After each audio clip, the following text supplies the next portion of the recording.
नमस्कार दोस्तों। आज हम सीखेंगे कि मित्र डिजी पोर्टल में हम काम कैसे करते हैं। ठीक है। मित्र डिजी पोर्टल में हम किसी प्रकार का पेमेंट कैसे करेंगे, प्रोफाइल मैनेजमेंट कैसे करेंगे, पासवर्ड कैसे चेंज कर सकते हैं, या फिर कोई ट्रांजैक्शन फेल हो गया, चाहे वो कस्टमर के एंड से हो या चाहे तो आपके एंड से हो। ठीक है। मान लीजिए रिचार्ज कर रहे हैं आप और ट्रांजैक्शन फेल हो गया, तो आप कैसे उस ट्रांजैक्शन के लिए रेज डिस्प्यूट कर सकते हैं, मतलब कंप्लेंट डाल सकते हैं। इसी के बारे में हम आज सीखेंगे। सो सबसे पहले हम किसी भी ब्राउज़र को ओपन कर लेंगे और वहाँ पर इस वाले लिंक को कॉपी करके या मित्र digiportal.com पे जाके लॉगिन पे क्लिक करके आप इस पेज पर आ सकते हैं। ठीक है। यहाँ पे आने के बाद आप अपनी आईडी डाल देंगे एंड पासवर्ड डाल देंगे। ठीक। उसके बाद आप इस कैप्चा को डाल के लॉगिन कर लेंगे। ठीक है। लॉगिन करते वक्त यहाँ पे ओटीपी मांगता है, लेकिन क्या है कि हम एक बार पहले ही आईडी लॉगिन कर चुके हैं, तो ये ओटीपी नहीं मांगेगा। ठीक है। तो आप जब भी लॉगिन करेंगे तो यहाँ पे ओटीपी जरूर मांगेगा, तो ओटीपी एंटर करके आप लॉगिन कर सकते हैं। अब हम आ गए हैं अपने मित्र डिजी पोर्टल के होम पेज पर। ठीक है। तो यहाँ पे सबसे ऊपर देखेंगे आप, तो ये हमारा लेटेस्ट न्यूज़ चल रहा है कि आपका लेटेस्ट न्यूज़ क्या है कि आप केवाईसी कर सकते हैं अभी। ठीक है। ऐसे ही बैंक की ई केवाईसी करें और अपना काम शुरू कर सकते हैं। ऐसे ही आगे कोई न्यूज़ आता है तो वो चीज़ आपको यहीं पे नज़र आएगा, हमारा लेटेस्ट न्यूज़। ठीक है। या फिर कोई ऑफ़र आता है तब भी आपको ऑफ़र की डिटेल यहाँ पे लेटेस्ट न्यूज़ में मिल जाएगा। उसके बाद है आपका ये मेन वॉलेट बैलेंस। अगर आप रिचार्ज करते हैं तो आपको जो कमीशन मिलता है वो आपके वॉलेट में ऐड होता चला जाएगा। ठीक है। या फिर आप किसी कस्टमर का पैसा निकालते हैं थ्रू द आधार, आधार की मदद से पैसा निकालते हैं, तब भी आपका वो मेन वॉलेट में ही ऐड होगा। ठीक है। भेजते हैं तब भी आपका मेन वॉलेट से ही बैलेंस कटकर भेजा जाएगा। ठीक है। उसके बाद आपका यहाँ पे देखिए प्रोफाइल सेक्शन दिख रहा है। ठीक है। एक लॉग आउट का बटन है और एक प्रोफाइल का बटन है। प्रोफाइल के बटन पे क्लिक करके आप अपने प्रोफाइल में जा सकते हैं, लेकिन हम यहाँ से नहीं जाएंगे, हम इस जगह से जाएंगे प्रोफाइल सेक्शन में। ठीक है। प्रोफाइल का कोई भी डिटेल देखना होगा तो आप इधर से जाएंगे, यहाँ से नहीं। आप यहाँ से भी जा सकते हैं, पूरा डिटेल आपको नज़र आएगा, लेकिन प्रॉपर वे रहेगा कि आप इस साइड से अपने प्रोफाइल सेक्शन की ओर जाएं। इसके बाद हम देखिए डैशबोर्ड पे हैं अभी हम अपने। ठीक है। जहाँ पे आपको ये क्यूआर कोड नज़र आ रहा है, इस क्यूआर कोड की मदद से आप पेमेंट अपने वॉलेट में ऐड कर सकते हैं। ठीक है। अगर आप इस वॉलेट में पेमेंट ऐड करना चाहते हैं तो आप क्यूआर कोड की मदद से पेमेंट ऐड कर सकते हैं। जैसे अगर मैं आपको दिखाऊं तो यहाँ पे 22 रुपये 4 पैसा है। ठीक है। मैं इसमें बहुत छोटी अमाउंट ऐड करके आपको दिखाऊंगा। ठीक है। इस क्यूआर कोड को किसी भी ऐप के थ्रू आप स्कैन करेंगे, जो भी यूपीआई ऐप आते हैं जैसे फ़ोनपे, गूगल पे, पेटीएम। ठीक है। स्कैन करने के बाद आपको जो भी अमाउंट इसमें ऐड करना है, ठीक है, वो अमाउंट इनपुट करेंगे। अभी आप देखिए 22 रुपये 4 पैसा है यहाँ पे। ठीक है। जो भी अमाउंट आपको ऐड करना है उस अमाउंट को डालने के बाद आप, ठीक है, स्कैन करिए और यूपीआई के माध्यम से आप इसमें डाल दीजिए। ठीक है। अब मैं इसमें 1 रुपया भी डाला हूँ, इसको मैं रिफ्रेश करूँगा तो आपका वो अमाउंट जो है ऐड होके यहाँ पर आ जाएगा। देखिए 23 रुपये 4 पैसा हो गया। ठीक है। तो आप इस क्यूआर की हेल्प से अपने वॉलेट में बैलेंस ऐड कर सकते हैं। ऐसे ही सर्विसेज में हम जाएंगे। ठीक है। सर्विसेज में यहाँ पे टोटल 27 प्रकार की सर्विसेज दी गई हैं आपको अभी, और आगे जो भी सर्विसेज आती हैं वो सर्विसेज आपको इसमें ऐड होके मिलता चला जाएगा। ठीक है। हर एक सर्विसेज आपको मिलेगा। ऐसा नहीं है कि किसी एक मित्र सेवक को ही सारी सर्विसेज दी जा रही हैं, ये सभी के लिए है। ठीक है। मोबाइल रिचार्ज हो गया, एईपीएस ट्रांजैक्शन हो गया, यस बैंक का एईपीएस हो गया, पैन कार्ड बनाना हुआ या मनी ट्रांसफ़र करना हुआ, इंश्योरेंस भी कर सकते हैं आप, गैस पेमेंट कर सकते हैं, लोन अगर आपको लेना है या लोन का रीपेमेंट करना है तो आप लोन पे जा सकते हैं, इलेक्ट्रिसिटी बिल जमा कर सकते हैं, हॉस्पिटल का कैश जमा कर सकते हैं, ठीक है, लाइफ इंश्योरेंस कर सकते हैं, बहुत सारी चीज़ें हैं यहाँ पे, कैश डिपॉजिट का भी ऑप्शन है यहाँ पे, ठीक है। तो ये और ईएमआई बिल का भी है, मान लीजिए कोई लोन कराया, कोई बजाज फाइनेंस से करा लिया, होम क्रेडिट से करा लिया, ये बहुत सारे ऐसे प्लेटफॉर्म है जहाँ से लोग लोन करा लेते हैं, उसके बाद उसकी ईएमआई देनी होती है तो आप उसको ईएमआई बिल पे भी यहाँ से कर सकते हैं, ठीक है। इसके बाद है आपका प्रोफाइल सेक्शन। अब अगर आपको प्रोफाइल में किसी प्रकार का कोई एडिटिंग करना है तो आप एडिट प्रोफाइल में क्लिक करके एडिट कर सकते हैं, ठीक है। एड्रेस है, लैंडमार्क ऐड करना हो, नाम में अगर कोई चेंजेस करना हो वो भी आप कर सकते हैं। वैसे ये सभी चीज़ें हमारे एडमिन से होता है, तो फिर भी कुछ चीज़ें आपको दी गई हैं कि आप कुछ चीज़ें यहाँ पे ऐड कर सकते हैं, आपको अगर मॉडिफाई करना है तो आप मॉडिफाई कर सकते हैं। इसके बाद प्रोफाइल सेक्शन में आपका चेंज पासवर्ड।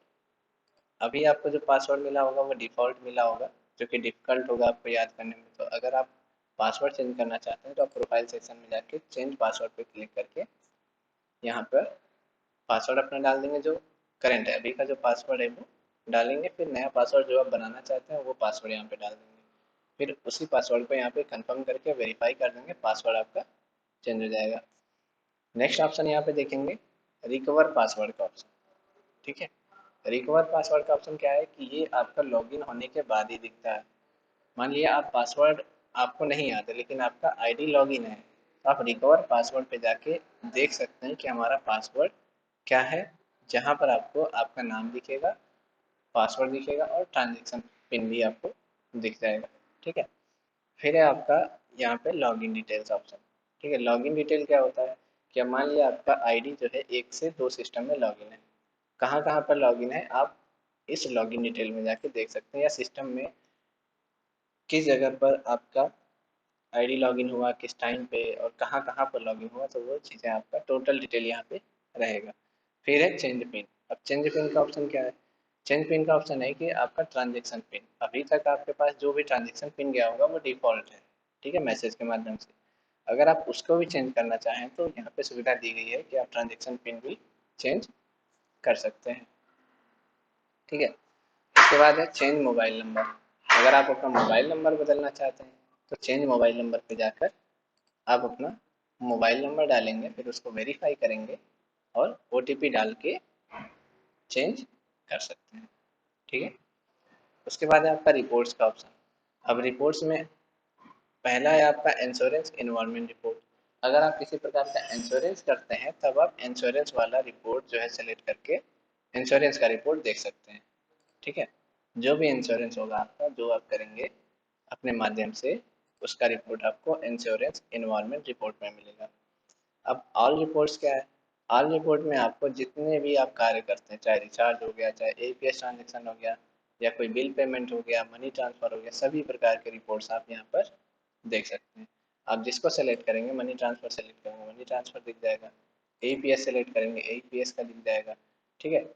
यहाँ पे आपको डेट ज़रूर सेलेक्ट करना पड़ेगा, अगर आप 1 महीने का देखना चाहते हैं, 2 महीने का देखना चाहते हैं, जितने डेट का देखना चाहते हैं, फ्रॉम डेट से लेकर टू डेट तक सेलेक्ट करेंगे और आपको वो चीज़ दिख जाएगा, ठीक है। फिर चैनल सेलेक्ट करेंगे आईसीआई, सक्सेसफुल, फेल्ड, सभी ट्रांजेक्शन आपको दिख जाएंगे, सर्च करिए, ठीक है। देखिए जो भी ट्रांजेक्शन हमने किया है, बैलेंस चेक किया था, बैलेंस इंक्वायरी हुआ हमारा, वो ट्रांजेक्शन आ गया यहाँ पे सामने, ठीक है। तो आप ऐसे यहाँ पर क्या कर सकते हैं, टोटल रिपोर्ट्स देख सकते हैं। फिर आता है आपका वॉलेट का ऑप्शन। अब वॉलेट का ऑप्शन क्या है, आप अपने वॉलेट का ट्रांजेक्शन देखना चाहते हैं अगर, कि हमारे वॉलेट से कौन कौन से ट्रांजेक्शन और कितने पेमेंट का ट्रांजेक्शन हुआ है, तो आप माई वॉलेट ट्रांजेक्शन पे क्लिक करेंगे, आपको यहाँ पे देखिए क्या दिख जाएगा, टोटल ट्रांजेक्शन। अभी देखिए हमने 1 रुपये जो ऐड किया था वो भी हमें यहाँ पे नज़र आ रहा है, ठीक है। 3/7/2021 को 4:01 में हमने पेमेंट ऐड किया है, ओके। तो ये आप पूरा वॉलेट का ट्रांजेक्शन यहाँ से देख सकते हैं। फंड रिक्वेस्ट रिपोर्ट आप डाल सकते हैं, अगर आप देखना चाहते हैं कि फंड का जो रिक्वेस्ट हमने डाला था उसका क्या हमारा रिपोर्ट, वो रिक्वेस्ट फुलफिल हुआ या नहीं हुआ, तो आप उसका रिपोर्ट देख सकते हैं। फिर है फंड रिक्वेस्ट। अगर आप वॉलेट में अपने बैलेंस ऐड करना चाहते हैं और आपके पास कोई मेथड नहीं है, जैसे यूपीआई नहीं है या नेट बैंकिंग नहीं है और आप नहीं ऐड कर पा रहे हैं, तब हम फंड रिक्वेस्ट में आते हैं। यहाँ पर आप क्या करेंगे कि ये चीज़ है ना, ये देखिए दिया हुआ है आपका डिटेल, थोड़ा बहुत जो भी, इस पे आप बैलेंस डालेंगे और आपका वो क्या हो जाएगा कि यहाँ पर फंड रिक्वेस्ट जो है वो इनिशिएट हो जाएगा। ठीक है। नेक्स्ट है ऑनलाइन लोड। ये लिंक अभी बंद किया गया है ये सर्विस। ठीक है, इसमें क्या है कि ऑनलाइन आप अपने वॉलेट में बैलेंस जो है वो लोड कर सकते हैं। ठीक है। फिर आ जाएंगे रिचार्ज के ऑप्शन पे। अब रिचार्ज ऑप्शन में क्या है कि आपने कितने रिचार्ज किए हैं वो सभी रिचार्ज हिस्ट्री आप देख सकते हैं। पेंडिंग रिचार्ज कौन कौन से हैं, डिस्प्यूट रिचार्ज। पेंडिंग रिचार्ज वो होते हैं जो मान लिया आपने रिचार्ज किया और वो सक्सेसफुल नहीं हुआ, बीच में ही अटक गया, तो वो पेंडिंग में चला जाता है। ठीक है, तो आप उसे भी देख सकते हैं। फिर आता है डिस्प्यूट रिचार्ज। अब डिस्प्यूट रिचार्ज का ऑप्शन किस लिए दिया गया है कि ये उस समय में होता है कि आपने रिचार्ज किया, ठीक है, और उसमें से कोई एक डिजिट गलत हो गया। लाइक आप किसी नंबर पे, जैसे मेरे ही नंबर पे 9919155639 है, ठीक है, आप इस पे रिचार्ज करते हैं और लास्ट में 39 की जगह पे आपसे क्या हुआ कि 29 हो गया। तब उस जगह पे जब नंबर गलत हो गया, तब आपको यहाँ पे डिस्प्यूट करना है कि ये रिचार्ज जो है नंबर गलत होने की वजह से दूसरी जगह रिचार्ज हो गया है, तो इसको कैंसिल करके जो है रिफंड इनिशिएट कर दिया जाए। ठीक है, तब आप रिचार्ज डिस्प्यूट कर सकते हैं। ओके। नेक्स्ट है आपका मेंबर सर्टिफिकेट। यहाँ पर आपको आपका सर्टिफिकेशन दिखाया जाता है कि आप मित्र सेवक केंद्र, मित्र सेवा की तरफ से एक मित्र सेवक, ऑथराइज्ड मित्र सेवक बने हुए हैं। और कभी भी आपके पास कोई इंक्वायरी आती है तो आप ये सर्टिफिकेट दिखाकर अपना डिटेल बता सकते हैं कि हम एक ऑथराइज्ड मित्र सेवक हैं। ठीक है। इसके बाद आता है आपका एईपीएस एक्सप्रेस ऑप्शन। अब यहाँ पे देखिए, जो भी हम एईपीएस एक्सप्रेस मतलब पैसा हम निकालते हैं, पैसा कहाँ से निकालते हैं, सर्विसेज में जाके एईपीएस एक्सप्रेस में जाते हैं। ठीक है, एंड यहाँ से एईपीएस ट्रांजेक्शन पे क्लिक करके आप बैलेंस चेक कर सकते हैं, बैलेंस विड्रॉ कर सकते हैं और मिनी स्टेटमेंट निकाल सकते हैं, आधार पे कर सकते हैं। ठीक है, लाइक बैलेंस चेक करना है तो बैलेंस पे क्लिक करेंगे और यहाँ से डिवाइस आपको सेलेक्ट करना पड़ेगा, आपके पास फिंगरप्रिंट डिवाइस है कौन सा। ठीक है, जैसे मंत्रा है तो मंत्रा सेलेक्ट कर लीजिए, मार्फो है तो मार्फो कर लीजिए। ठीक है, अब मेरे पास जैसे मार्फो है, मार्फो सेलेक्ट करने के बाद मैं यहाँ पे कस्टमर का मोबाइल नंबर, कस्टमर का नेम और यहाँ पे कस्टमर का आधार संख्या, उसके बाद यहाँ पर बैंक सेलेक्ट कर लेंगे उसका। ठीक है, तो मेरे केस में अभी ये क्या है कि स्टेट बैंक का है मेरे पास अकाउंट। मैं स्टेट बैंक का आपको चेक करके दिखा दूँ कि स्टेट बैंक, उसके बाद स्कैन फिंगर पे क्लिक करेंगे और कस्टमर का फिंगर डिवाइस पे जैसे ही लाइट जले रख कर देखेंगे और ये ऑप्शन आ जाएगा कि बायोमेट्रिक कैप्चर सक्सेसफुली, ओके करेंगे, उसके बाद सबमिट कर देंगे। जैसे ही सबमिट करेंगे इसके बाद, अच्छा देखिए, मैं एक से ज़्यादा बार ट्रांजेक्शन में चेक कर चुका हूँ, बैलेंस चेक कर चुका हूँ इस मेथड से, इस वजह से मेरा नहीं हो रहा है। ठीक है, मेरा बैलेंस चेक नहीं हो रहा है। जैसे ही आप करेंगे अपना मतलब ट्रांजेक्शन करेंगे तो ये हो जाएगा। ठीक है, बैलेंस चेक हो जाएगा आपका। ठीक, ऐसे ही अगर आप बैलेंस विड्रॉ करना चाहें तो बैलेंस विड्रॉ भी कर सकते हैं। अब आते हैं एपीएस एक्सप्रेस में, जो बात कर रहे थे सेटलमेंट रिक्वेस्ट का। अब सेटलमेंट रिक्वेस्ट जो है ये क्या होता है कि अगर आपने पैसा निकाला, ठीक है, यहाँ पे बात समझिए अच्छे से, कि अगर आपने पैसा निकाला वो आपके वॉलेट में आ गया, यहाँ पे ऐड हो गया। अब आपको अगर विड्रॉ करना है पैसा अपने खाते में डालना है, तब क्या करेंगे आप, एईपीएस एक्सप्रेस में आके यहाँ पे सेटलमेंट रिक्वेस्ट पर क्लिक करेंगे और यहाँ से ऐड मोर बेनिफिशियरी बटन पे क्लिक करके एक बेनिफिशियरी ऐड कर लेंगे। ठीक है, यहाँ पे क्लिक करेंगे आप तो आपको ऐसा ऑप्शन मिलेगा बैंक सेलेक्ट करने के लिए। ठीक है, बैंक सेलेक्ट कर लीजिए आप कि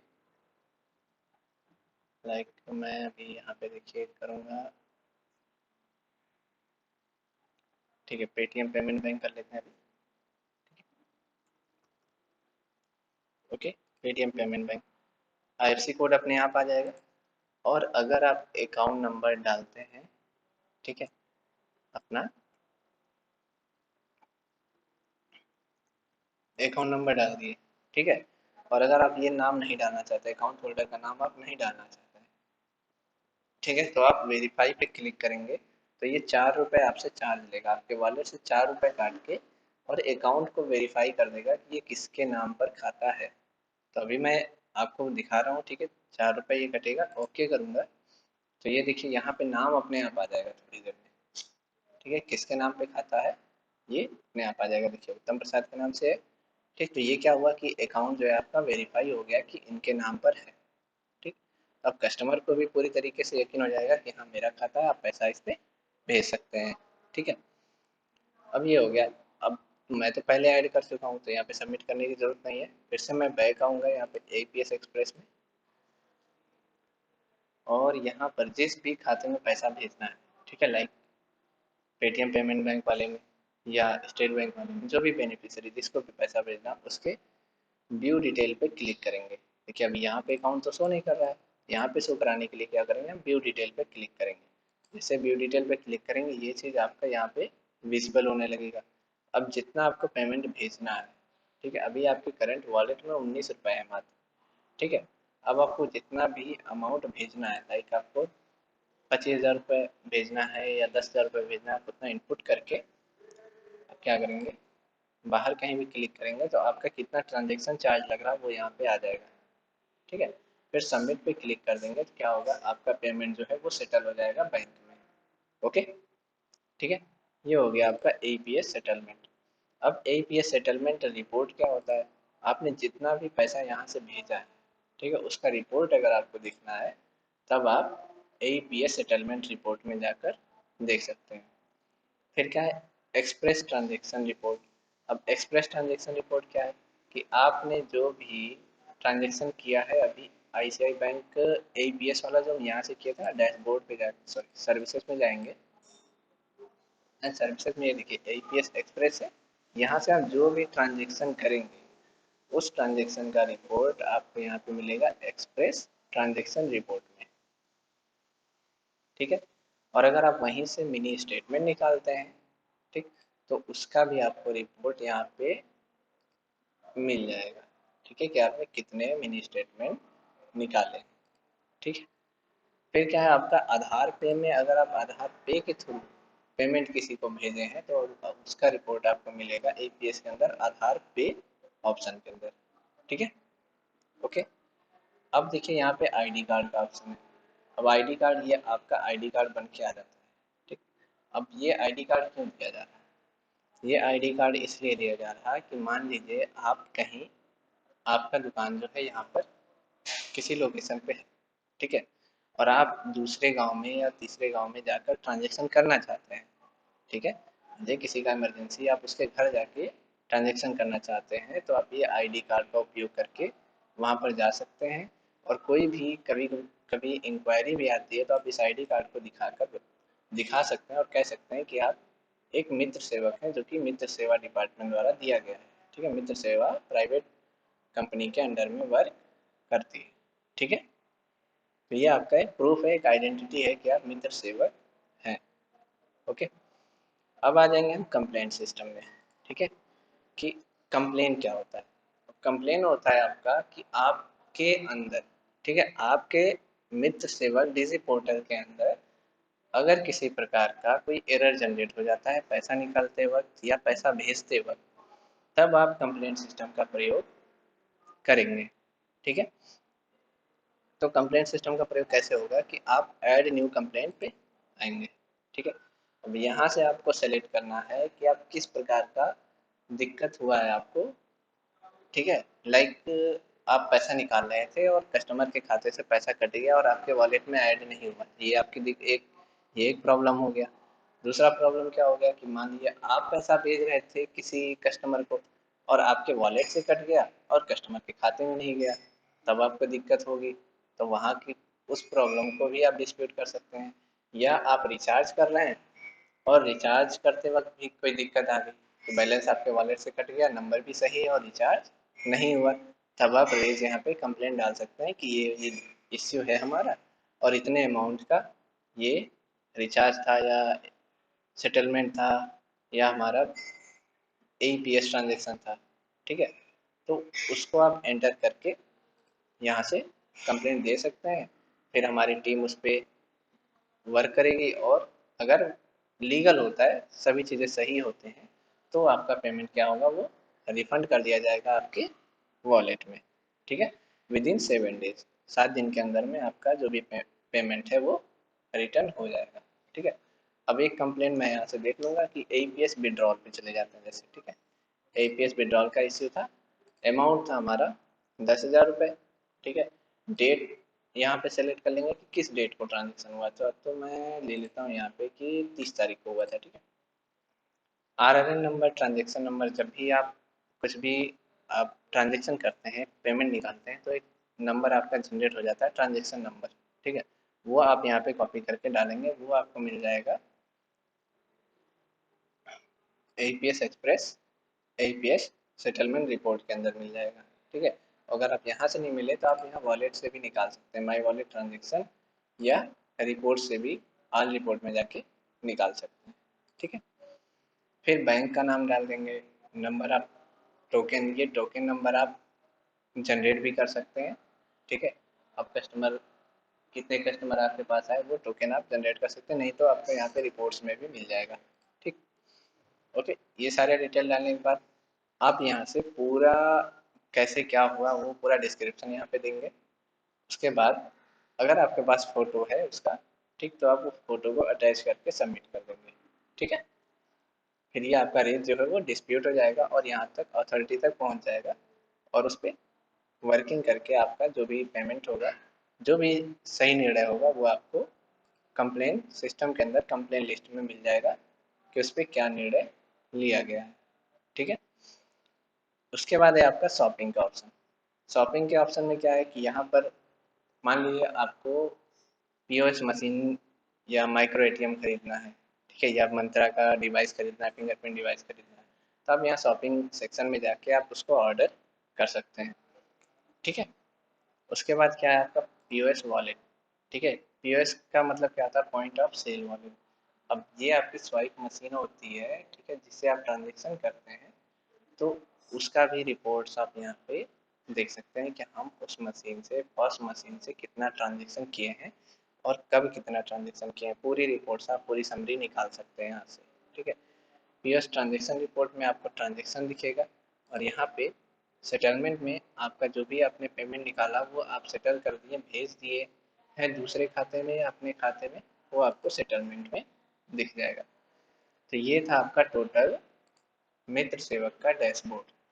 ठीक है, आशा करता हूँ कि आपको किसी प्रकार का कोई इश्यू फेस नहीं करना पड़ेगा, और अगर कोई इश्यू अगर आपको आती है तो आप कंसर्न डिपार्टमेंट में कॉल करके पता कर सकते हैं।